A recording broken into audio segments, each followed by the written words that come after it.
அதுக்கு மேலே இதெல்லாம் சரீரத்துக்கு ஒன்றும் பெரிய பிரயோஜனம் தராது. அதனால அடுத்து என்ன வாழ்க்கையில் இவ்வளவுதானே இருக்கு, இதுக்கு மேல வேற என்ன இருக்கு அப்படின்னு அவன் யோசனை பண்ணிட்டு இருந்தான். 4வது ஜாமம் வந்தது. பறைய கொட்டினார். ஆச்சரியமா பறைய கொட்டினார். நன்னா வாய திறந்தார். ஜோரா பேசினார். ஆசையாத் பத்யதே லோகஹ கர்மணா பகுசிந்தையா ஆயுக்ஷீனம் ந ஜானாதி தஸ்மா ஜாக்ரத ஜாக்ரத. 1000 கோடி ஆசைகள். ஒவ்வொரு நாளும் காத்தால 5 மணிக்கு அலாரம் வைப்போம், ராத்திரி 10 மணிக்கு. அப்பாடா 5 மணிக்கு எழுந்தா போதும். அலாரம் எல்லாம் அழகாக வச்சுட்டு படுத்துருவோம். 5 மணிக்கு அலாரம் அடித்த உடனே அதுக்குள்ளே மணி 5 ஆச்சு, இன்னும் கொஞ்ச நேரம் இருந்தால் நல்லா இருக்குமே. இதுக்காகவே மனசை ஏமாத்துறதுக்காக ஒரு அரை மணி நேரம் 10 நிமிஷம் ஒரு 1/4 மணி நேரம்லாம் வாட்சியே ஃபாஸ்ட்டாக வேற வச்சு விடுறது, வால் கிளாக்கையே. உடனே அலாரம் அடித்த உடனே அப்பாடா இப்போதான் மணி 4:45, நம்ம தான் 15 நிமிஷம் அதிகமாக வச்சுருக்கோமே, அதான் இன்னும் ஒரு 15 நிமிஷம் அப்படியே படுத்துன்னு கிடக்கலாம்.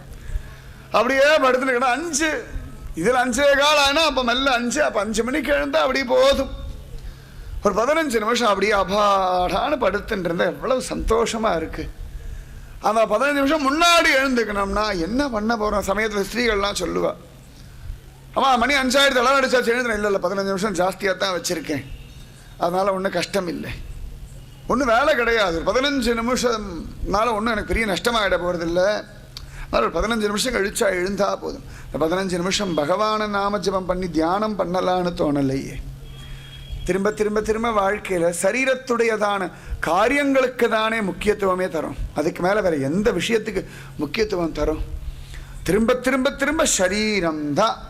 இன்றைக்கி திங்கக்கிழமை, இன்றைக்கி செவ்வாய்க்கிழமை, இன்றைக்கி ஞாயிற்றுக்கிழமை, இன்றைக்கி பொங்கல் பண்டிகை, இன்றைக்கி தீபாவளி, இன்றைக்கி வெளியூர் போகணும், இன்றைக்கி வெளியூர்லேருந்து யாராவது வரார்கள், இன்றைக்கி பிறந்த நாள், இன்றைக்கி கல்யாண நாள், இன்றைக்கி உடம்பு முடியலை, இன்றைக்கி டாக்டரை பார்க்கணும், இன்றைக்கி எம்இஎஸ் பில்லு கட்டணும், இன்றைக்கி கார்பரேஷன் டாக்ஸ் கட்டணும். ஏதோ ஒன்று ஏதோ மாற்றி மாற்றி மாற்றி மாற்றி மாற்றி இதை நேற்றி அவள் இடத்த சண்டை போட்டு அதனால் இன்றைக்கி முழுக்க அவள் இடத்துல பேசக்கூடாது, அப்போ தான் அவள் புத்தியில் உரைக்கும். நேற்று ஒழுங்காக சாப்பாடு சாப்பிடலை, அதனால் இன்றைக்கி நல்லா சாப்பிடணும். இன்றைக்கி வேலைக்காரி லேட்டாக வந்தால் திட்டணும், நேற்று லேட்டாக வரண்டா, நேற்று ஒன்றும் சொல்லலை, இன்றைக்கும் லேட்டாக வராளா பார்க்கலாம், வந்தான்னா திட்டணும். காய்கறி கடைக்காரன் நேற்று எனக்கு 50 காசு தரணும், இன்றைக்கி அந்த 50 காசை வாங்கணும். எவ்வளவோ சிந்தனைகள். இதுக்கு நடுவில் நம்ம குழந்தைகள் வளர்ந்துடும், அதுக்கு ஒரு கல்யாணம் பண்ணி வைக்கணும், அப்புறம் அதுக்கு ஒரு குழந்தை பிறக்கணும், அந்த குழந்தை ஒழுங்காக இருக்கும், அதுக்குள்ளே ஒரு வயசாகும், அதுக்கு ஒரு மொட்டை போடணும், அதுக்குள்ளே ஒரு குலதெய்வம் கோவிலுக்கு போயிட்டு வரணும், அதுக்குள்ளே இங்கிலீஷ் பர்த்டே வேறு கொண்டாடணும், மெழுகுவர்த்தி எல்லாம் ஊதி அணைச்சி கேக்கெல்லாம் வெட்டி, இதுக்கு நடுவில் ஏதான் நட்சத்திர அன்னைக்கு கோவிலுக்கு போய் ஏதான் அபிஷேகம் பண்ணம். ஆசையாத் பத்யதே லோக கர்மணா பகுசிந்தையா. 1000 கோடி ஆசைகள், அதற்கு 1000 கோடி கர்மாக்கள். இதில் ஒரே யோசனை கொச்ச கொச்ச கொச்ச கொச்ச கொச்ச கொச்ச கொச்ச கொச்சான்னு ஓடுறது. இதெல்லாம் நல்லபடியாக நடக்கணுமேனு காத்தால ஒரு அரை மணி நேரமோ 5 நிமிஷமோ 10 நிமிஷமோ பூஜை. வாய் எதையோ முணுமுணுக்கிறது, கை எதையோ போடுறது, மனசு எங்கேயோ ஓடுறது. இதுக்கு அதுக்கு சம்பந்தமே இல்லை. வாய்க்கும் வார்த்தைக்கும் மனசுக்கும் காரியத்துக்கும் சம்பந்தம் இல்லை. ஒரு ஸ்லோகத்தில் சொல்லும் பொழுது மனசு வாக்கு காரியம் இது 3 ஒன்றா இருக்கிறவர்கள் மகாத்மாக்கள், இது 3 தனித்தனியாக இருக்கிறவர்கள் துராத்மாக்கள் அப்படின்னு தான் ஸ்லோகமே காண கிடைக்க. மனசன்யது வச்சனமன்யது கர்மன்யன்யது துராத்மானம் அப்படின்னு காண கிடைக்கிற. அதுக்கப்புறம் நான் நித்தியம் ஒழுங்காக காத்தால எழுந்து பூஜை எல்லாம் பண்ணிடுவேன். ஆனால் என்ன பூஜை பண்ணி என்ன பிரயோஜனம்? மனசில் சாந்தியே இல்லையே. யார் இங்கே பூஜை பண்ணா? கை என்னமோ கையில் கிடச்சது எடுத்து அங்கே போட்டுது, இங்கே தட்டில் கிடக்கிறது எடுத்து அந்த பக்கம் அப்படி போட்டுது. இந்த சாரெல்லாம் இழுத்து போடுற மாதிரி ஏதோ புஷ்ப தள்ளி அந்த பக்கம் அப்படி போட்டுது. அப்போ அடா தட்டு காலியாக எடுத்து சொல்லிட்டு இருந்த ஸ்லோகம் சகஸ்ரநாமம் முடிஞ்சது. 10 நிமிஷம் டைம் வேறு பார்த்துப்போம். 7 மணிக்கு உட்காந்தா 7:10 முடிச்சிடலாம். அப்புறம் 7:15 கிளம்பினா சரியாக இருக்கும். அது 20 நிமிஷம் பண்ணலாம் வேண்டான்னு யாராவது சொன்னார்களா? அதுக்காக ஒரு 4:45 எழுந்த யாராவது கூடாதுன்னு சொல்லியிருக்காளா? 4:45 எழுந்தா உங்களை கொண்டு ஜெயிலில் போட்டுருவோன்னு யாராவது சொல்லியிருக்காளா? இது என்ன ஏதான முகமதியன் நாடா? ஏதான கல்ஃப் கண்ட்ரியில் தான் நம்ம இஷ்டத்துக்கெல்லாம் பூஜையெல்லாம் பண்ண முடியாது. நம்ம சுதந்திரமான பாரத தேசம், நம்ம இடத்துல ஆச்சரியமாக நம்ம எத்தனை மணிக்கு வேணாலும் பூஜை பண்ணலாம், யாரும் கேட்க முடியாது. நம்முடைய தேசம் பண்ணணுன்ற ஆசை ஸ்ரத்த நமக்கு வேணும், அது ரொம்ப முக்கியம். மழை பெஞ்சா மழை பெஞ்சுட்டே இருக்குது, இந்த துணியெல்லாம் காய வைக்கணும். இந்த மழை நான் போகிற வரைக்கும் நின்னா போதும். நான் வீட்டிலேருந்து கிளம்பி ஆஃபீஸ் போகிற வரைக்கும் தூத்துக்குடி இருக்கிறதே இவ்வளவுதான். 2 மெயின் ரோடு தான் மொத்தமே. மிஞ்சி போனால் ஒரு 1/2 மணி நேரத்தில் தூத்துக்குடி சுற்றி பார்த்து முடிச்சுடலாம். இவ போகிற 1/2 மணி நேரம் வரைக்கும் மழை இருக்கக்கூடாதான். இவ ஆஃபீஸ்க்கு நுழைஞ்சோன்னா மழை சாப்பாடா நல்ல வேலை மழையில் நினையலை. அப்படியே மழை நிறைய பெஞ்சாலும் கரண்ட்டு கட் ஆகக்கூடாது. அப்படியே கரண்ட்டு கட் ஆனாலும் பிரச்சனை வரக்கூடாது. அப்படியே ஒருவேளை கரண்ட் நம்ம வீட்டில் மட்டும் கரண்ட் இருக்கணும். ஆசையாத் பத்யதே லோகः கர்மணா பகுசிந்தையா. ஒரு தீபாவளியோ பொங்கலோ வந்தாச்சுன்னா போதும், ஏதான ஒரு வாங்கணும். அது எங்கே வாங்கினா எவ்வளவு இலவசம் தரா, எத்தனை தள்ளுபடி தரா, 1008 அட்வர்டைஸ்மெண்ட்டை புரட்டி பார்த்து இங்கே போகலாம் அங்கே போகலாம் அங்கே போகலாம் இங்கே போகலாம், 1008 கடை ஏறி இறங்கி கடைசியில் எதையோ ஒன்றை வாங்குவோம். இதில் வேற இந்த மாதிரி யாருமே எடுத்திருக்க மாட்டா. நம்ம நினச்சிட்டு இருக்கோம் நம்ம எடுத்தது தான் வசதி அப்படின்னு. இது கொடுமை என்னன்னா, நம்ம எதை பார்த்து ரொம்ப ஆஹா ஓஹோன்னு நினச்சிட்டு எடுத்துக்கிறோமோ அதை யாரோ 10 பேர் ஐய இதெல்லாம் ஒரு துணியா, இதெல்லாம் ஒரு டிசைனா, இதெல்லாம் ஒரு கலரான்னு வீசி அடிச்சுட்டு போயிருக்கா. நமக்கு அது பிடிச்சதுனால ஆஹா ஓஹோ இவ்வளவுதான். அதில் வேற அப்பா என்னமா நான் எடுத்திருக்கேன், சல்லிசா எடுத்துட்டேன், சுலபமா எடுத்துட்டேன். ஆசையாத் பத்யதே லோகः கர்மணா பகுசிந்தையா ஆயுக்ஷீனம் ந ஜானாதி. இப்படியே வேண்டிருக்க. கோவிலுக்கு வந்தாலும் சரி 6:45 வந்தாச்சு, ஒரு 1/2 மணி நேரம் அபிஷேகம்னு சொல்கிறா. சரி உட்காந்து நாமஜபம் பண்ணல, 1/2 மணி நேரம் டைம் இருக்கு இல்லையா, பக்கத்தில் கடைக்கு போய் ஏதாவது மளிகை சாமான் வாங்கிட்டு வந்துடல. ஏன்னா ஒரு 10-15 வேலையோட சேர்த்து தான் கோவில் வச்சுப்போம். இந்த கோவிலுக்குன்னு தனியாலாம் கிடையாது. கோவிலுக்குன்றது போகிற வழியில் அப்படியே மார்க்கெட்டு காய்கறி வாங்கிட்டு போயிடலாம், அப்படியே போகிற வழியில் டெலிஃபோன் டிபார்ட்மெண்ட் ஏதாவது சொல்லிட்டு போயிடலாம், அப்படியே நாளைக்கு வீட்டுக்கு வந்திருப்பான் பிளம்பர்கிட்ட சொல்லிட்டு போயிடலாம். ஒரு வேலை எடுத்தோம்னா எல்லாம் பண்ணிட்டு போயிடலாம். எல்லாரும் சொல்லுவாள் கோவிலுக்கு கிளம்புறேன், நேராக கோவிலுக்கு அப்புறம் இல்லை கோவிலுக்கு தான் போகிறேன், போகிற வழியில் அப்படியே போகிற வழியில் தானே அங்கங்கே இந்த விஷயம்லாம் முடிச்சுட்டு போயிடேன். எனக்கு எப்பொழுதுமே இதுதான் வழக்கம். இதில் வேற ஒரு பெருமை, அதாவது பகவானுடைய கோவிலுக்காக போகிறேன்னு சொல்லிட்டு கூட எல்லாத்தையும் வச்சு இதெல்லாம் வச்சுக்கிற தப்புன்னு சொல்ல வரல. ஆனால் இதெல்லாம் பிராதான்யமாக வச்சுட்டு ஒரு 1/2 மணி நேரம் சரி பரவாயில்ல. அதில் வேற யோசனை பண்ணுவோம். 6:45 கோவிலுக்கு வந்துட்டான், எப்படி 6:50க்கு தான் தர போடுவார் அபிஷேகம் அர்ச்சனை அலங்காரம் பண்ணுறதுக்கு. நம்ம இன்னைக்கு 6:40க்கே வந்துட்டோம். அதனால தீபாராதனை காட்டி வச்சனா கண்ணத்தில் போண்டு அப்பாடான்னு கிளம்பி போயிடலாம். கடன்னு ஒரு 1/2 மணி நேரத்தில் வேலையை முடிச்சிடலாம், 7:15 வீட்டுக்கு போயிடலாம். இவ்வளோ யோசனைகள். கோவிலில் வந்தால் கூட நிதானமாக சரி பரவாயில்ல உட்காருவோம் பகவான் அனுபவிப்போம்னு கிடையாது. எல்லா இடங்கள்லையும் பார்க்கலாம். எத்தனையோ பேர் ரொம்ப பெரிய பிளான் எல்லாம் பண்ணி நீங்கள் ஏந்து குருவாயூர் திருப்பதி எல்லாம் போகுது. குருவாயூர்லாம் பார்க்கணும், ரொம்ப ஆச்சரியமாக இருக்கும். எல்லாரும் கிளம்பி பெரிய பிளான் எல்லாம் போட்டு நிர்மால்ய தரிசனம் பார்க்கணும்னு சொல்லி அழகாக ட்ரெயின் எல்லாம் பிடிச்சி சாயங்காலமாக கேரளா போகிற மாதிரி போயிட்டு சாயங்காலம் ஒரு 7-8 மணிக்கா போகிற மாதிரி போயிட்டு தூரத்துலேருந்து பகவானுக்கு ஒரு நமஸ்காரம் பண்ணிவிட்டு அழகாக ஹோட்டலெல்லாம் சாப்பிட்டு முடிச்சுட்டு ராத்திரி குளிச்சுட்டு அப்படியே வரிசையில் நிற்பா. நிர்மால்யத்துக்கு அப்படியே கிளம்புற 2:30-3:30 மணிக்காக அப்படி நின்றுட்டு இருப்பா. ஒரு 4 மணி நேரம் 5 மணி நேரம் அழகாக வரிசையில் எல்லாரும் நாராயணா நாராயணா நாராயணா நாராயணா நாராயணா நாராயணா நாராயணா நாராயணன் காத்தால வரைக்கும் வரும். அது 4:30 மணிக்கு சன்னதியை தரணும், கிருஷ்ணா குருவாயூரப்பா கத்திருவா. கண்களில் ஆனந்த பாஷம். சமயத்தில் வந்தால் சந்தோஷம், வரமாட்டேங்க அப்பாடா வந்த காரியம் முடிச்சாச்சு. சரி இவ்வளோ நேரம் நின்னோமே, 4 மணி நேரம் நின்னோம், சந்நிதி திறக்கிற வரைக்கும் நாராயணா சொன்னோம். இப்போ தான் பகவான் சந்நிதியை திறந்து காட்சி கொடுத்துட்டானே, அந்த ஒரு நன்றிக்கு இன்னும் ஒரு 4 மணி நேரம் இருந்து உட்காந்து நாராயணா ஒரு மூலையில் உட்காந்து சொல்லலாம்னு யாருக்கா புத்தியில் உரைக்கிறதா? கோவிலை பார்த்தாச்சு, பகவானை பார்த்தாச்சு, 8 மணிக்கு பஸ்ஸை பிடிச்சா அப்புறம் ஊருக்கு போயிடலாம், இவ்வளவுதான். அப்போ கூட பகவானை சரி 4 மணி நேரம் நான் நின்னதுக்கே நீ காட்சி கொடுத்துட்டியடாப்பா, 4000 கோடி வருஷமா நீ எனக்காக நின்றுட்டு இருக்க, எனக்கு அந்த புத்தி உரைக்கல, இன்னைக்கு நான் நின்னதுக்கு இவ்வளவு சீக்கிரத்தில் காட்சி கொடுத்துட்டியே, இந்த காருண்யத்துக்கு என்ன பண்ணுவேன்னு சொல்லி ஒரு 4 மணி நேரம் உட்காந்து நாராயணா சொன்னா குருவாயூரப்பன வேண்டாம் துரத்தவா போறான். அப்ப கூட பகவத் சிந்தனை வரமாட்டேங்கிற 1008 யோசனைகள். ஆசையா பத்யதே லோகக கர்மணா பகுசிந்தையா ஆயுக்ஷீனம் ந ஜானாதி. எவ்வளவோ காரியங்கள், எத்தனையோ யோசனைகள்.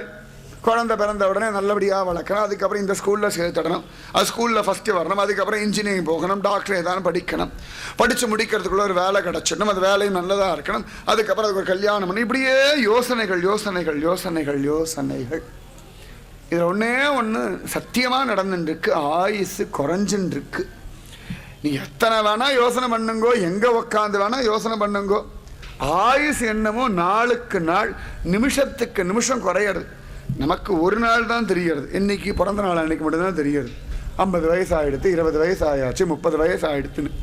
இதில் கூட கணக்கு கூட பாருங்க, எவ்வளவு தூரம் மனுஷ புத்தி ஏமாத்துறது. இந்த குழந்தை பிறந்ததுலேருந்து 1 வருஷம்னு பார்த்தோம்னா அந்த 10 மாதம் கணக்கில் சேர்க்கறதே கிடையாது. அது கர்ப்பத்திற்கு 10 மாதம் உசுரோடு தானே இருக்குது. அதுக்கப்புறம் நம்ம கண்ணுக்கு வந்த நாள்லேருந்து தான் அதை கணக்கில் எடுத்துக்கிறோம். அந்த 10 மாதத்தை அப்படியே கணக்கில் சேர்க்காமலேயே தள்ளி விட்டுறோம். இந்த 10 மாதம் சேர்த்தா ரொம்ப கஷ்டமாக இருக்கும், ஒத்துக்க முடிய மாட்டேன். எவ்வளவு தூரம் மனசு ஏமாத்துறது. ஆசையா பத்யதே லோக கர்மனா பகுச்சிந்தையா ஆயுக்ஷீனம் ந ஜானாதி தஸ்மா ஜாக்ரத ஜாக்ரத. 1000 கோடி ஆசைகள், 1000 கோடி கர்மாக்கள், இதில் 100 கோடி விதமான சிந்தனைகள். இதில் உங்கள் ஆயுசு க்ஷீணமாயின்னு இருக்கே, இதை ஞாபகம் வச்சுக்கோங்க. சமயத்தில் ராத்திரி 12:30 மணிக்கு படுத்துப்போம், இல்லாட்டி அண்ணா தூங்கிட்டு இருப்போம், திடீர்னு கரண்ட்டு கட் ஆகிடும். அடடா கரண்ட்டு போயிடுது, எப்போ வருமோ தெரியல, எப்போ வருமோ தெரியல, எப்போ வருமோ தெரியல, எப்போ வருமோ தெரியல. இதில் வேற சொல்லுவோம், ஃபோன் பண்ணால் எம்இஎஸ்காரன் எடுக்கவே மாட்டேங்கிற, ஃபோன் எடுத்து கீழே வச்சாச்சு. அர்த்தராத்திரி கரண்ட்டு கட் பண்ணி என்ன பண்ணி தொலைகிறா, இன்னும் 1008 பார்த்தா ஒரு 10 நிமிஷத்தில் கரண்ட்டு வந்துடும். ஏதோ ஒரு அகஸ்மாத்தாக ஏதோ ஒரு காரியம்னு ஆஃப் பண்ணியிருப்பாள். இந்த 10 நிமிஷத்தில் ஒவ்வொருத்தர் படுற பாடு, படுத்துகிற பாடு, எம்இஎஸ்காரர்களை திட்டுற பாடு கேட்க முடியாது. சரி கரண்ட்டு போயிடுத்து, 10 நிமிஷம் கரண்ட் இல்லையா, சரி கரண்ட் வரைக்கும் நாமஜபம் பண்ணுவோம்னு தோண மாட்டேங்கிறது. அப்போ கூட கரண்ட் எப்போ வரும், காத்தால் சீக்கிரம் எழுந்துக்கணும், ஆஃபீஸ் போகணும், இப்பயே படுத்தாதான் உண்டு, அர்த்தராத்திரி கரண்ட் போயிடுத்து. எத்தனை யோசனைகள். ஒரு நாள் நம்ம ஒன்று 12 மணிக்கு அலாரம் வச்சு தான் எழுந்துக்க ஒரு ஆசாமியே கிடையாது. என்னைக்கா ஒரு நாள் 12 மணிக்கு கரண்ட் போயிடுதான், ஆஹா கிருஷ்ணன் இந்த சமயத்தில் தானே பிறந்தான், பகவான் அதுக்காக தான் எழுப்பியிருக்கான் போல இருக்கு, நாமஜபம் பண்ணி இங்கே கிருஷ்ணன் வரானா பார்க்கலாம், ஒரு கிருஷ்ண ஜனனம் ஆகிறதான்னு தோன்றதா. கிருஷ்ண ஜெயந்தி கூட எத்தனை பேர் 12 மணி வரைக்கும் முடிச்சுட்டு இருக்கோம், அவளுக்கு தெரியும். கிருஷ்ண ஜெயந்தினா சாயங்காலம் 6 மணிக்கு மூட்டையை கட்டிடணும், அழகாக சாயங்காலம் 4 மணிக்கே அந்த திருவடி போட்டுடணும், 6 மணிக்கு நிவேதனம் பண்ணிடணும், 8 மணிக்கு சீடையை சாப்பிட்டுடணும், 9 மணிக்கு படுத்துடணும், அவ்வளோதான். எத்தனையோ கிருஷ்ண ஜெயந்தி ஆயாச்சு. ஏதான ஒரு கிருஷ்ண ஜெயந்தி ராத்திரி உக்காந்து, கிருஷ்ணா தேவகி மாதிரி நானும் இருக்கேன்டா, எனக்கு ஒரு காட்சி கொடுறா, யசோதை மாதிரி நானும் பக்தி பண்ணுறேன், எங்கள் ஆத்துக்கு ஓடி வாடா. ஏதோ சம்பிரதாயமாக பண்ணிட்டு இருக்கோம், ஏதோ ரொட்டீனாக பண்ணிட்டு இருக்கோம். அன்றைக்கி கிருஷ்ண ஜெயந்தினா கூட சீடை பண்ணணும், முறுக்கு பண்ணணும், அதுக்குள்ளே சாமான்லாம் வாங்கி வைக்கணும், வாழைப்பழம் வாங்கி வைக்கணும். இதே தான் கஷ்டம். இதே ஒரு பெரிய கூட்டம் ஏற்பாடு பண்ண கிருஷ்ண ஜெயந்தி விழான்னா இந்த விழாலேயே தான் மனசு போகும், விழாலேயே மனசு போகும். இல்லாட்டி வீட்டில் கொண்டாடக்கூடிய பண்டிகையில் மனசு போகும், அவ்வளோதான். இங்கே கிருஷ்ண ஸ்மரணம் இருக்க மாட்டேங்கிறது. ஆசையா பத்யதே லோக கர்மனா பகுச்சிந்தையா ஆயுக்ஷீனம் ந ஜானாதி தஸ்மா ஜாக்ரத ஜாக்ரத. இந்த பஸ் ஸ்டாண்டில் நின்றுருப்பா, பஸ்ஸு வருதா வருதா வருதா வருதா, இவன் போய் நிற்கணும், பஸ்ஸு வரணும், உடனே ஏறின உடனே இடம் கிடச்சிடணும், உட்காந்த உடனே அந்த இடம் வந்துடணும், உடனே இறங்கிடணும், உடனே அங்கே போய் உடனே இந்த காரியம் முடிக்கணும். இவ்வளவு யோசனைகள் தான், மனசு முழுக்க இத்தனை யோசனைகள் தான். ஆனால் ஆயுசு க்ஷீணமாயிண்டே இருக்கு, யாருக்குமே தெரியாது. ஆசையாத் பத்யதே லோக கர்மனா பகுச்சிந்தையா ஆயுக்ஷீணம் ந ஜானாதி தஸ்மா ஜாக்ரத ஜாக்ரத. ராஜன் எல்லாத்தையுமே கேட்டான், நடுங்கினான். ஆஹா, இவர் சிரேஷ்டமான மகாத்மா, இவர் சொன்ன வார்த்தைகள் வாக்கியங்கள் எல்லாமே சத்தியம். மனசுக்குள் அதே ஓடின்னு இருக்கு. காம குரோதஸ்ச லோபஸ்ச தேஹே திஷ்டந்தி தஸ்கராஹ ஞானரத்னா அபஹாராய தஸ்மா ஜாக்ரத ஜாக்ரத. காமம் குரோதம் லோபம் 3 திருடர்கள். ஞானம்ன்ற அந்த திருடிண்டே போறா, அதனால ஜாகிரதையா பக்தி பண்ணிடுங்கோ, நாமஜபம் பண்ணிடுங்கோ. ஜன்ம துக்கம் ஜரா துக்கம் ஜாயா துக்கம் புனப்புனக சம்சார சாகரம் துக்கம் தஸ்மா ஜாகிரத ஜாகிரத. பிறப்பு துக்கம், வயதான காலம் துக்கம், மனைவி துக்கம், சம்சாரம் துக்கம். அதனால இதெல்லாம் துக்கமா தெரியாத அளவுக்கு நாமஜபம் பண்ணுங்கோ, பக்தி பண்ணுங்கோ. மாதா நாஸ்தி பிதா நாஸ்தி நாஸ்தி பந்து சகோதரக அர்த்தம் நாஸ்தி கிரகம் நாஸ்தி தஸ்மா ஜாகிரத ஜாகிரத. அம்மா இல்லை, அப்பா இல்லை, பந்து இல்லை, சகோதரன் இல்லை, வீடு இல்லை, சொத்து இல்லை, ஜாக்கிரதையா இருங்கோ. அம்மா இல்லை அப்பா இல்லாமல் நம்ம பிறந்தோமா, அப்படி அர்த்தம் இல்லை. இப்போ எத்தனையோ பேர் இருக்கோம், இன்னைக்கு நம்முடைய அம்மா அப்பா பல பேருக்கெல்லாம் கிடையவே கிடையாது, அப்படியே வாழ்ந்துட்டு தானே இருக்கோம். நம்முடைய பந்துக்கள் எத்தனையோ பேர் இறந்து போயிட்டா, அதனால் நம்ம வாழ்க்கை நடக்காமல் இருக்கா. எத்தனையோ பேருடைய சகோதரன் இறந்து போயிட்டான், அப்படி சகோதரன் இல்லை, அதனால் என்ன வாழ்க்கை நின்று போயிடுத்தா, கிடையாது. எத்தனையோ பேர் தரித்திரத்தில் வந்துட்டா, அதனால் வாழ்க்கை நடக்காமல் இருக்கா.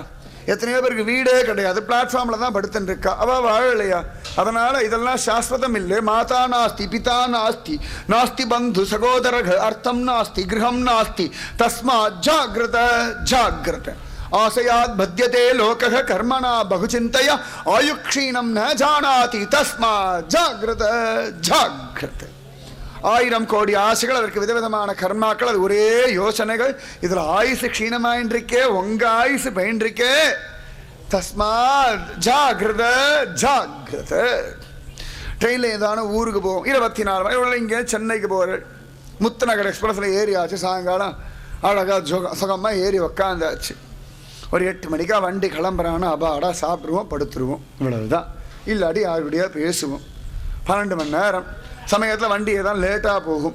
உடனே எட்டி பார்த்து என்ன ஸ்டேஷன் என்ன ஸ்டேஷன் என்ன ஸ்டேஷன் என்ன ஸ்டேஷன். அந்த ஸ்டேஷன்லேயே ஒரு 1/2 மணி நேரம் நின்றுருக்கும். எட்டி பார்த்துட்டு இருப்பா. இன்னும் ஸ்டேஷன்லேருந்து கிளம்பல, சிக்னல் இல்லையா, என்ன ஆச்சு?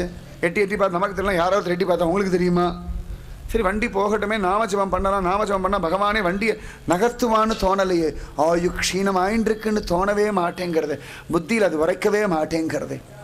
ஆயு க்ஷீணம் ந ஜானாதி தஸ்மா ஜாகிரத ஜாகிரத. சிக்னலில் உட்காந்துருப்பாள், எங்கேயாவது ஆட்டோலையோ கார்லேயோ போவேன். நீங்கள் பின்னாடி உட்காந்துருப்பாள், யாரோ ஒருத்தர் காரை ஓட்டின்னு இருப்பாள். அங்கே போட்டுருவார். 90 செகண்டுக்கு அப்புறமா தான் வண்டி கிளம்பும். இப்படியே அதையே பார்த்துங்க. 90, 89, 88, 87, 60, 50, 40, 30, இந்த பக்கம் அந்த பக்கம். இந்த 90 செகண்டுக்கு 1 செகண்டு மேனிக்கு ஒரு கிருஷ்ணா ஒரு ராமா சொன்னால் 90 ராமாகிருஷ்ணா சொல்லி முடிச்சுடலாமே. அது யோசனை. நடரா சிக்னலில் மாட்டின்ட்டோம், இந்த சிக்னலில் மாட்டோம், அடுத்த சிக்னலில் மாட்டோம், அடுத்த சிக்னல் அதில் மாட்டுவோம். ஆயு க்ஷீணம் ந ஜானாமி. யாருக்குமே தெரியல, ஆயுசு க்ஷீணமாயின்றிருக்குன்னு தெரியவே இல்லையே. ஆயு க்ஷீணம் ந ஜானாதி தஸ்மா ஜாகிரத ஜாகிரத. ஏதான ஒரு புடவையை உடுத்தின்னு இருப்போம், இல்லாட்டி ஏதான ஒரு பேண்ட்டு சட்டை வஸ்திரம். என்னைக்கோ ஒரு நாள் யாரோ ஒருத்தர் பார்த்துட்டு இது அவ்வளோ தூரம் உங்களுக்கு நன்னா இல்லை, ஐய அடுத்த வாட்டி உடுத்தும் போதில் அவள் சொல்லிட்டாளே இது உடுத்தலாமா வேண்டாமா. சமயத்தில் மனசே கேட்கும், இல்லை சில பேர் சொன்னால் நல்லா தான் இருக்குன்னா அவளுக்கு தான் புத்தி சரியில்லை, அவளுக்கு தான் கண்ணில் கோளாறு. இது நல்லா தான் இருக்குது, ஒருவேளை நல்லா தான் இல்லை போல இருக்குது. அதை உடுத்தின்ற பிறகு இல்லை வேண்டாமா. அது 3000 ரூபாய் கொடுத்து கடைக்கடையாக ஏறி இறங்கி வாங்கியிருப்போம். பீரோவில் வைக்கவும் முடியாது, உடுத்திக்கவும் முடியாது. உடுத்தினாலும் மனசு கேட்கல. இதில் இத்தனை யோசனைகளில் ஆயு க்ஷீணம், ஆயுசு க்ஷீணமாயின்றிருக்கு. இதை மட்டும் நல்லா ஞாபகம் வச்சுக்கோங்க. ஆயுசு குறைஞ்சுட்டே இருக்குது. ஆஹா பகல் பொழுது, ஆஹா ராத்திரி பொழுது, ஆஹா மழை கொட்டுறது, ஐயோ மழை நின்றுடுத்து, ஒரே வெயில், கத்திரி வெயில் வந்தாச்சு. ஒவ்வொரு வருஷமும் அக்னி வரும், அக்னி நட்சத்திரம். போன வருஷம் விட இந்த வருஷம் வெயில் ஜாஸ்தி இல்லையா? தூத்துக்குடியில் மழை பெஞ்சா இந்த மாதிரி மழை 10 வருஷமாக பெஞ்சதே இல்லை, 50 வருஷமாக பெஞ்சதே இல்லை, 80 வருஷமாக பெஞ்சதே கிடையாது. எனக்கு நல்லா தெரிஞ்சாலும் பெஞ்சதே கிடையாது. அதான் பெய்யறதோன்னு, அதான் பெய்யறது கண்ணெதிர்க்க பார்த்துட்டு இருக்கள். சரி பெய்யறதா பகவானே, இது அகாலத்தில் ஒரு மழைடா, இது வேண்டாண்டா, நிறுத்திடுறா, பிரார்த்தனை பண்ணிட்டு பகவான் நிறுத்துவான்னு நம்பிக்கை வச்சு அடுத்த காரியம் பார்க்கலாம. பெய்யுமா? டிவியில் எல்லா சேனலும் மாற்றி எந்தெந்த தெருவில் தண்ணி போகிறது, நம்ம தெருவை காட்டுறானா. அடடா இது நமக்கு தெரிஞ்சவன் அந்த தெருவில் தானே இருக்கா. ஒரு நமக்கு தெரிஞ்சவன் யாராவது எங்கேயாவது சென்னையில் இருப்பேன், வேறு ஊரில் இருப்பா, அவள் டிவியை பார்த்துரு. தூத்துக்குள்ள ரொம்ப மழைன்னு சொன்னாலே, இப்போ பரவாயில்லையா? ஆமாம் ரொம்ப நல்ல மழை தான், 3 நாளாக அடித்து வளாசி எடுத்து கண்ணே திறக்க முடியல, அப்படி மின்னல், வெயிலே அடிக்கலை. ஆயுஸ் க்ஷீணம். இத்தனை விஷயங்கள்ல உங்க ஆயுசு போயாச்சு. ஒரு 4 நாள் மழையில எல்லாத்தையும் விட்டாச்சு. மழை மழை மழை மழை மழை மழை மழைன்னு ஜபம் பண்ணதுக்கு கிருஷ்ணா கிருஷ்ணா ஜபம் பண்ணால் மழை அன்றைக்கே நின்று இருக்கும். மழை ஜாஸ்தி தான், மழை ஜாஸ்தி தான், ரொம்ப மழை இல்லையா? உடனே வயசானவங்களாம் பார்த்து, நீங்கள் இந்த மாதிரி மழை பார்த்துருக்காளா? இல்லை நான் பார்த்தது இல்லை. அப்படியா? அந்த சமயத்தில் எங்கே ஊருக்கு போயிருப்பா, அதெல்லாம் தெரியாது. என்னமோ ஓடுறது, ஆயுசு க்ஷீணமாயின்றிருக்குன்னு தோண மாட்டேங்கிறது. 4 நாள் மழை பெஞ்சதுன்னா எந்த பக்கம் திரும்பினாலும் மழை, 1008 சொல்கிறோம். சரி பகவான் நாமத்தை சொல்லுவோம், வேற காரியத்தை பார்ப்போம். பகவான் மழையை கொட்டுற பகவானை நிறுத்துவான்னு அந்த யோசனைகள் வர மாட்டேங்கிறது. எத்தனை விஷயங்கள் தேவையில்லாமல் உங்கள் மனசில் போட்டு அடக்கி வச்சுண்டு உங்களை நீங்களே படுத்திக்கிறீர்கள். வேறு யாராவது படுத்துகிறாளா? யாராவது உங்கள் பக்கத்தில் வந்து இதெல்லாம் சிந்தனை பண்ணுன்னு உங்களை யாராவது சொல்கிறாளா? நன்னா சொல்லுங்க. பிரவச்சனம் எல்லாம் பண்ணுறோம்னா கூட பகவான் சிந்தனை பண்ணுங்க, பகவானை தியானம் பண்ணுங்கன்னு சொல்கிற வழியே இதெல்லாம் சிந்தனை பண்ணுங்க யாரும் லிஸ்ட்டு போட்டு சொல்கிறோமா? நீங்களா மருந்து சாப்பிட குரங்க நினைக்கக்கூடாதுன்னு நினைக்கிறோம், அவ்வளோதான்.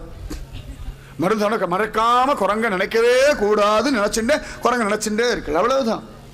உங்க மனசை நீங்க தான் படாத பாடுபட. அதனாலதான் சொல்றார், ஆயுக்ஷீனம் நேஜானாதி தஸ்மாத் ஜாக்ரத ஜாக்ரத. ராஜா இத்தனையும் யோசனை பண்ணான். அதுக்குள்ள பொழுது விடிஞ்சாச்சு, இவர் கிளம்பியாச்சு. அவர் பாட்டு ரொம்ப சந்தோஷம். அப்பாடா, ஜனங்களுக்கு நான் சொல்ல வேண்டிய காரியங்களை சொல்லியாச்சு. இது யார் கேட்ட? அர்த்தராத்திரி இவர் பாட்டு கத்தின்னு கிடக்கிறார். எத்தனை பேர் கேட்டிருப்பா? அவரை பொறுத்த வரைக்கும் நிச்சயமா கட்டாயமா யாருக்கு போய் சேரணுமோ அது போய் சேரும். பாகவதம் எழுதினா, ஸ்ரீமத் ராமாயணம் எழுதினார்கள். யாருக்கு போய் சேரும் நிச்சயமா போய் சேரும். அவர்களுக்கு கவலையே கிடையாது. எதை பத்தியுமே அவர்களுக்கு கவலையே கிடையாது. கரெக்டா பரீட்சித் மகாராஜன் கேட்டானா இல்லையா? சுகபிரம்மம் சொன்னாரா இல்லையா? அந்த மாதிரி இவர் நிச்சயமா இது ஒரு இந்த காலகட்டத்தில் யாருக்கும் புரியலனா கூட ஏதானும் ஒரு காலகட்டத்தில் நிச்சயமா இந்த ஜீவர்களுக்கு நல்லதை பண்ணும். சத்தியத்தை சொல்லியாச்சு, சத்தியத்தை சொல்லிடணும். அதுக்கப்புறம் தானா ஒரு நாள் அது முளைக்கும். இந்த பறவைகள்லாம் அப்படியே பறக்கும். எங்கேயாவது நம்ம வீட்டு சன்ஷேடு வேலை எங்கேயாவது உட்காந்து ஒரு எச்சம் விட்டுட்டு போயிடும். நல்ல வெயில் காலத்தில் ஒரு எச்சம் போட்டுட்டு போயிடும். அது பாட்டுக்கு அந்த எச்சத்தில் ஏதோ ஒரு விதை விழுந்து கிடக்கும். ஆழம் விழுதோ, ஆழம் விதையோ, இல்லைன்னா அரச விதையோ, இப்படியே இருக்கும். ஒரு ஸ்திதியில் நல்ல ஜோடு மழை பெய்யும், சின்னதாக ஒரு முளை விடும். அதுக்கப்புறம் அழகாக நல்லா வேறு பிடிச்சி, அங்கே பெரிய மண்ணே கிடையாது, அது இருக்கிற மண்ணில் அப்படி வேறு பிடிச்சிக்கும். அதுக்காக அப்படி வேறு விட்டுண்டு வரும்.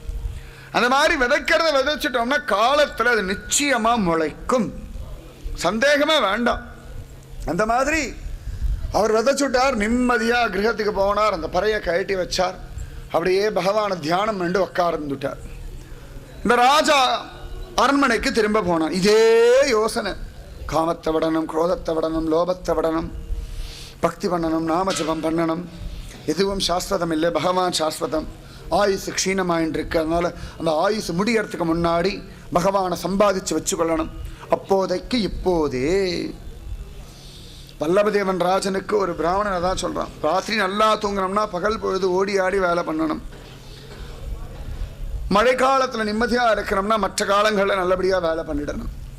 வயசான காலத்தில் நிம்மதியாக இருக்கிறதுக்காக, சிரமம் இல்லாமல் வாழறதுக்காக இளமையிலேயே ஓடி ஆடி வேலை பண்ணிடணும். அதுபோல் மறுமைக்கு இம்மையிலேயே முயற்சி பண்ணணும். நாளைக்கு சாப்பிடணும்னு இன்னைக்கு முயற்சி பண்ணுறோம் இல்லையா? அதுபோல் நாளைக்கு நிம்மதியாக வாழறதுக்கான அஸ்திவாரத்தை இன்னைக்கு பண்ணிடணும். அதுக்கு அஸ்திவாரம் நாம ஜபம். நீங்கள் இன்னைக்கு பண்ணுற நாம ஜபம் இன்னி வாழ்க்கையை நடத்தும், நாளைய வாழ்க்கைக்கும் அஸ்திவாரமாக இருக்கும். அந்த மாதிரி இந்த ராஜா இதெல்லாம் யோசனை பண்ணிட்டே போனான். அவனுக்கு கண்களில் ஆனந்த பாஷம் ரொம்ப தெளிவாக இருந்தால், முகமே பிரகாசமாக இருந்தது. ராணி முதற்கொண்டு மந்திரி முதற்கொண்டு எல்லாருமே வினோதமாக ராஜனை பார்த்தார்கள். அவனுக்கு இதை பற்றியும் கவலை இல்லை. இதெல்லாம் யோசனை பண்ணி என்னத்துக்கு நேரத்தை வீணடிக்கிறான், நான் பகவன் நாமத்தை ஜபிக்கிறேன்னு நினச்சுட்டான்.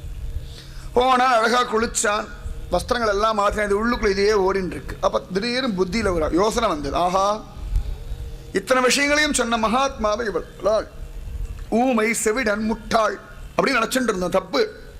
இவர் பெரிய ஜீவன் முக்தர்.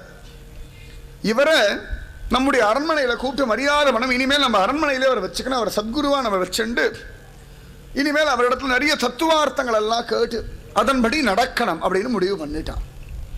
இப்படி எல்லாம் முடிவு பண்ணா சரி, அவர் யாரை விட்டு கூப்பிடலாம் அப்படின்னு முடிவு பண்ணான். சரி, அவன் தோப்பனார் வந்துருவார், அவருடைய தோப்பனார் இடத்துலயே சொன்னோம்னா அழகா கூட்டுண்டு வருவார் முடிவு பண்ணி ராஜா காத்துன்னு இருக்க. வெளியூர் போன இந்த ஜீவன் முக்தருடைய தொகப்பனார் திரும்பியும் ஊருக்கு வந்தார். உடனே ராஜனை பார்க்க போனார். உடனே ராஜன் இவரை பார்த்த உடனே எழுந்து கையெல்லாம் கூப்பி வாங்கோ வாங்கோன்னு மரியாதை எல்லாம் பண்ணார். இவர் நடுங்கினார். என்னாச்சு ராஜா, நான் ஒன்றும் தப்பு பண்ணலையே. ஆனால் பெரிய ராஜாங்கத்துக்கு திடீர்னு நமக்கு மரியாதை கொடுத்தாலும் அடி வைத்த கலக்கத்தான் செய்யும் என்றைக்குமே. அந்த மாதிரி அவர் கேட்டார். உடனே அவர் சொன்னாப்பா, ராஜன் பார்த்து சொன்னா அழகா அவரை பார்த்து, உன் வீட்டில் இருக்கிறவர் நீ உன் பிள்ளைன்னு சொல்கிறேன். ஆமாம், அவர் ஊமை இல்லை, மூடன் இல்லை, பைத்தியம் இல்லை, செவிடன் இல்லை, பின்ன அவர் ஜீவன் முக்தர், ஒரு ரிஷி. பரமபாகியம் அவர் உனக்கு பிள்ளையா பிறந்திருக்கிறது. அதை விட பரமபாகியம் நம்ம தேசத்தில் அவர் இருக்கிறது. அதனால அந்த மகாத்மாவை நீ தயவு செய்து நீங்க என்னுடைய அரண்மனைக்கு அழைச்சிட்டு வரணும். அந்த மகாத்மாவுக்கு நான் மரியாதை பண்ணணும். அவரை குருவா வச்சுண்டு தத்துவார்த்தங்களை நான் கேட்கணும் அப்படின்னு சொல்லி இந்த ராஜா சொன்னா. அவருக்கு ஒன்றும் புரியலை. இருந்தாலும் ராஜா சொன்னார்னு சொல்லி திரும்ப நேர கிரகத்துக்கு போனார். இந்த பிள்ளையாண்டா தேமேன்னு மூலையில் உட்காந்து எங்கேயோ விட்டத்தை பார்த்துன்னு உட்காந்துருக்கா. இப்பொழுதும் போல பைத்தியக்கார வேஷம் போட்டு இந்த மகாத்மா உட்காந்துருக்கா. ஆனால் நேற்று ராத்திரி தான் எல்லாம் பேசி முடிச்சுட்டாரு. அதனால் அந்த பைத்தியக்கார வேஷம் இப்போ கிளஞ்சி போயிடுது. இவர் என்னதான் பைத்தியக்கார வேஷம் போட்டாலும் அடுத்தவாளுக்கு தெரிஞ்சு போயிடுது. மற்ற ஜனங்களும் அதுக்குள்ளே ஒரு வீடு வரத்துக்குள்ளேயே பல ஜனங்கள் ராத்திரி இவர் பேசுகிறத கேட்டவர்கள்லாம் வந்து இவர் நமஸ்காரம் பண்ண ஆரம்பிச்சாச்சு. அப்போ கூட இவர் எதை பற்றியும் கவலைப்படாமல் எங்கேயோ உத்தரத்தை பார்த்துன்னு உட்காந்துருக்கார். அப்போ அவர் வந்தார். சரி, ராஜா சொன்ன சத்தியம் தானே தெரிஞ்சு அவரும் கையை கூப்பிண்டு, அப்பா வா போன்னு கூப்பிடலாமா, வாங்க போங்கன்னு சொல்லலாமா, ஒன்றும் தெரியலை. ஆனால் தன் பிள்ளை பேசினான்னு கேட்ட உடனே சந்தோஷம்.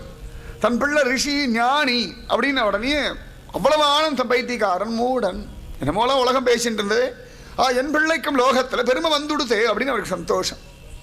உடனே கையை கூப்பிட்டு இந்த மாதிரி ராஜா உங்களை வர சொன்னார் அப்படின்னு உடனே இவர் எழுந்து அப்பா கையை பிடிச்சிருந்தார். அப்பாவுக்கு கண்கள்லேருந்து ஆனந்த கண்ணீர். விஷயத்தை எல்லாம் மனைவி இடத்துல சொன்னால் மனைவியும் சந்தோஷப்பட்டார்.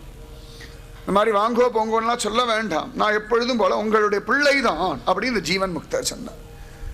கேட்ட அப்பா அம்மாவுக்கு பரம சந்தோஷம். ராஜா வர சொன்னார்ப்பா ஒன்று அப்படின்னு விட்டார். உடனே சரி அப்படின்னு சொல்லி அப்பா அம்மாவையும் கூட்டிட்டு இவர் நேர அரண்மனைக்கு போனார்.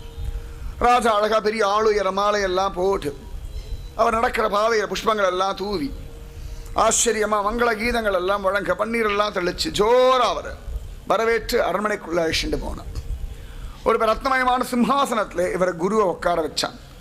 அழகா அவர் பாதத்தெல்லாம் அலம்பி அந்த ஜலத்தை எடுத்து தலையில் அப்படி புரோக்ஷணம் பண்ணிட்டு, ஏன்னா உத்தமமான சத்குருவுடைய பாதங்கள் அலம்பி அந்த ஜலத்தை தலையில் புரோக்ஷணம் பண்ணிக்கும் பொழுது அத்தனை கோடி இன்பங்கள் கிடைக்கிறதுன்னு சாஸ்திரம் சொல்றது. ஏன்னா சதா சர்வதா பகவானையே தியானம் பண்ணிட்டு இருக்கிறதுனால அவர்களுடைய சரீரமே 108 திவ்ய தேசங்களுக்கு சமானம் அப்படின்னு தான் புராண இதிகாசங்கள்லையும் சாஸ்திரங்கள்லையும் காண கிடைக்கும். குருரேவ பரம்பிரம்ம தஸ்மை ஸ்ரீ குரவே நமக. குரு சாட்சாத் பரபிரம்மம் தான், அதனால அந்த குருவை நமஸ்காரம் பண்ணுங்கோ அப்படின்னு தான் குரு கீதால சிவபெருமான் பார்வதி தேவியின் இடத்துல சொல்றார். உபனிஷதங்கள்லையும் அப்படி காண கிடைக்கிறது. அந்த மாதிரி அவருடைய பாத ஜலத்தை எடுத்து தலையில் அப்படி புரோக்ஷணம் பண்ணி ராஜா அவர் முன்னாடி கையை கூப்பிட்டு, நேற்று ராத்திரி நீங்கள் சொன்ன விஷயம் எல்லாம் நான் கேட்டேன், ரொம்ப சந்தோஷமா இருக்கு, என் வாழ்க்கைக்கு ஒரு நல்ல வழி சொல்லுங்க, எனக்கு உபதேசம் பண்ணுங்கன்னு அவர் சொன்னார். பகவான் நாமத்தை உபதேசம் பண்ணி அதையே பண்ணின்று சந்தோஷமா இருப்பான்னு சொன்னார். உடனே ராஜா சொன்னா, நீங்க என் அரண்மனையிலேயே கூட இருந்து எனக்கு அனுகிரகம் பண்ணணும்னார். அவர் சொன்னார், அப்படிலாம் சும்மாலாம் என்னால் வெட்டியாலாம் இருக்க முடியாது, இவ்வளோ நாள் வெட்டியாக தான் இருந்தார். வெட்டியானா ஒரு பகவத் தியானம், நம்ம உலகத்தை பொறுத்தவரை வெட்டி தானே, உலகத்தை பொறுத்த சும்மா யாரோ உட்காந்துட்டா வெட்டி. நிஜமாவே வெளிநாட்டவர்களுக்கெல்லாம் நம்ம ஊர் ஞானிகள் ரிஷிகள் யோகிகள்லாம் பார்த்தா அவெல்லாம் உதவாக்கரைகள்னு ஒரு அர்த்தம் உண்டு. அவளுக்கு யாராவது ஒருத்தர் ஒழுங்காக இருக்கான்னா நிறைய பணம் சம்பாதிக்கணும், பெருசு பெருசாக வீடு கட்டணும், நிறைய கார் வச்சுக்கணும், நிறைய வேலைக்காரர்கள் வச்சுக்கணும், ஏதான ஒன்று பணம் சம்பாதிக்கிற மாதிரி ஒரு வேலை யாராவது பண்ணிகிட்டே இருந்தால் வெளிநாட்டவர்களை பொறுத்த வரைக்கும் அவர்கள் உலகத்திற்கு உபயோகமானவர்கள். யாராவது இப்படியே தியானம் எல்லாம் பண்ணிட்டு எதை பற்றியும் கவலைப்படாமல் பகவத் தியானத்திலிருந்து நாமஜம் பண்ணிட்டு இருந்தால் அவர்கள் எல்லாம் உதவாக்கரைகள் அப்படின்னு தான் அவர்களுடைய அபிப்பிராயம். அவள் என்ன வேணால் நினச்சிட்டு போட்டான், அதை பற்றி நமக்கு கவலை இல்லை, சத்தியம் இதுதான். அந்த மாதிரி அவர் சொன்னால், நான் வெட்டியாலாம் என்னால் இருக்க முடியாது. உடனே ராஜா பார்த்தான், அதுக்கு என்ன பண்ணணும், எனக்கு அரண்மனையில் ஏதான ஒரு வேலையை கொடு, அந்த வேலையை நான் பண்ணிட்டு இருக்கேன். உடனே ராஜா பார்த்தான், ஞானிக்கு யார் என்ன வேலையை கொடுக்கறது, சுவாமி நம்மால் எனக்கு எதாவது வேலை கொடு, நம்ம என்ன வேலையை கொடுக்க முடியும், மதுரை எனக்கு ஒரு வேலையை கொடுனா யாராவது கொடுக்க முடியுமா, ராமானுஜர் சங்கரர் ஸ்ரீ ராகவேந்திரர் மீரா ஆண்டாள்லாம் எனக்கு ஏதாவது ஒரு வேலை கொடுங்கோ, அதை பண்ணிட்டு இருக்கேன்னா நடுங்கும். அவளை பார்க்கறதே பெரிய பாக்கியம்னா, அவளோட பேசுறதே பெரிய பாக்கியம்னா, அவள் எனக்கு ஒரு வேலையை கொடுங்கோன்னா. ராஜா பார்த்தோம், அந்த அரண்மனையில் உங்களுக்கு எந்த வேலை தோன்றதோ அந்த வேலையை நீங்கள் பண்ணலாம். உடனே அவர் அப்படியெல்லாம் பார்த்தார். சில பேர் சாமரம் வீசின்னு இருக்கா, சில பேர் வாயில் காப்பவனா நிற்கிறா, என்னமோ பண்ணிட்டு இருக்கா. அரண்மனையில் 1000 வேலைகள் இருக்குமே. இவர் பார்த்தார், ராஜா எந்த வேலையை எடுத்துக்க போகிறீர்கள், உங்கள் தகுதிக்கு ஏற்ற மாதிரி நல்ல வேலை. ராஜாவுக்கு பயம், நீங்கள் தாழ்ந்த வேலையை எடுத்துட்டாருன்னா டே இவரை இங்கே வா அப்படின்னு கூப்பிடலாம் முடியாது, அதனால் உங்கள் தகுதிக்கு ஏற்ற மாதிரி நல்ல வேலையை நீங்களே செலக்ட் பண்ணிக்கோங்கன்னுட்டான். உடனே அந்த ஜீவன் முக்தர் பார்த்தார், ராஜனை பார்த்து சிரிச்சார். மரண தண்டனை கைதிகளுக்கு மரண தண்டனை கொடுக்குற உத்தியோகம் யார் பார்க்குறா?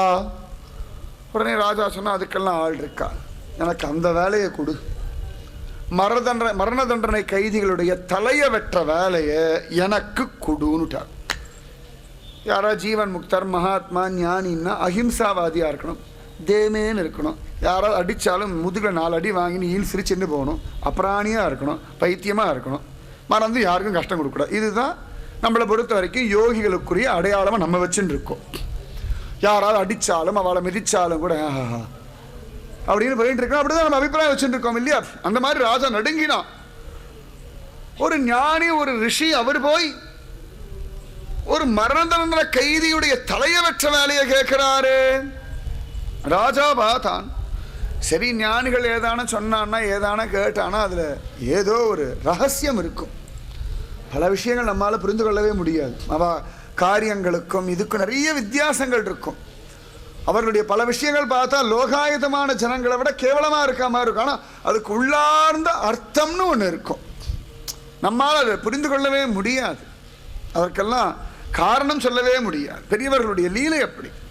ஆனால் அவர்கள் பண்ணக்கூடிய எல்லா விதமான காரியங்களுமே லோகத்துக்கு நல்லதாகத்தான் இருக்கும், சந்தேகமே வேண்டாம். லோகத்துக்கு இதமான காரியங்களைத்தான் அவர்கள் பண்ணுவார். நம்மால் புரிந்து கொள்ள முடியலை அப்படின்றதுக்காக அந்த காரியங்களெல்லாம் பைத்திகாரத்தனம், முட்டாள்தனம் அப்படின்னு சொல்ல முடியாது. அஹிம்சாவாதம் தான் பாரத பூமியுடைய சுதந்திர போராட்டத்துக்கு சரியானதா இருக்கும் அப்படின்னு சொல்லும் பொழுது எல்லாரும் பைத்திகாரத்தனம், அஹிம்சையினால ஜெயிச்சிட முடியுமா அப்படின்லாம் சொன்னார்கள். ஆனால் அந்த அஹிம்சை தான் இன்னி வரைக்கும் உலகத்தில் பல நாடுகளுக்கு ஆச்சரியமான வழிகாட்டியாக இருக்குன்றது சத்தியமான உண்மை. எப்பொழுதுமே சத்தியம் பல சந்தர்ப்பங்களில் கேலி கூத்தாத்தான் உலகத்தில் ஈடுபடும். ஆனால் ஒரு காலகட்டத்தில் சத்தியத்துடைய மரியாதையை பலமே தெரியும். பிரிட்டிஷ்காரர்கள் எதிர்த்து எத்தனையோ பேர் போராடிட்டு இருந்தால் சில பேர் என்னத்துக்கு வந்தால் ஒழுங்காக வச்சிருக்கான நாட்டை, அழகாக ரயில்வே ட்ராக்கெல்லாம் போட்டிருக்கான், என்னமா ரோடு போட்டிருக்கான். இன்னி கூட அந்த வயசான வாழலாம் நான் பார்த்துருக்கேன். பிரிட்டிஷ்காரன் காலத்தில் நன்னாத்தான் இருந்தது. அவன் போட்ட ட்ராக்கு என்னமா இருக்குது, என்னமா அவன் நமக்காக தாரவாத்து கொடுத்தா மாதிரி நினப்பு. அவனுக்கு இங்கேருந்து கொள்ளையடிச்சுட்டு போகிறது என்னெல்லாம் சுலபமாக பண்ணிக்க முடியுமோ அத்தனை மண்ணாங்கட்டித்தனத்தையும் பண்ணி தொலைச்சான். அதுக்காக தான் ரோடு போட்டான், அதுக்காக தான் ரயில்வே ட்ராக்கு போட்டான், அதுக்காக தான் அங்கே பெரிய பெரிய பில்டிங்கை கட்டி தொலைச்சான்னா அவன் நாட்டுக்கு என்னெல்லாம் கொள்ளையடிச்சுன்னு நம்முடைய சொத்தை சுரண்ட முடியுமோ அதற்குரியதான காரியங்களை பண்ணானே ஒழிய நம்ம நாடு வளர்ச்சி அடையணும் ஒரு நாளும் ஒரு காரியம் பண்ணா மாதிரி தெரியவே இல்லை. இப்போ கொஞ்சம் இந்த பிரிட்டிஷ்காரர் மோகத்தெல்லாம் விடுங்கும். இன்றைக்கி எத்தனையோ பேர் சொல்லுவா பிரிட்டிஷ்காரன் காலத்தில் என்னமா இருந்தது எல்லாம். அப்போ எத்தனையோ பேர் சுதந்திர போராட்டத்துக்காக போராடின சமயத்தில் இந்த பிரிட்டிஷ்காரர்கள் மேலே அபிமானம் இருக்க சில பேர்லாம் சொன்ன அதெல்லாம் பைத்திகாரத்தனம், முட்டாள்தனம், அவன் தான் நாட்டை ஒழுங்காக ஆண்டுன்னு இருக்கானு, நமக்கு தான் ஆடுறதுக்கு துப்பே கிடையாது, தன்னம்பிக்கை இல்லாத கூட்டங்கள். இன்றைக்கி கூட எத்தனையோ பேர் சொல்லுவோம் அவன் இருந்த காலம் நன்னாத்தான் இருந்தது, இப்போ தான் எல்லாம் மோசமாக போச்சு என்னமோலாம் சொல்கிறோம். நமக்கு எதை வேணால் ஒத்துக்கொள்ளக்கூடிய ஒரு மனோபாவம் வந்தாச்சு. அங்கே தான் கஷ்டமே. சகிப்புத்தன்மை இருக்க வேண்டியது, ஆனால் சகிப்புத்தன்மை பேடித்தன்மை ஆகி தொலைஞ்சாச்சு. இன்னைக்கு பேடித்தனம் வந்தாச்சு. யாருக்கும் முதுகெலும்பு கிடையாது.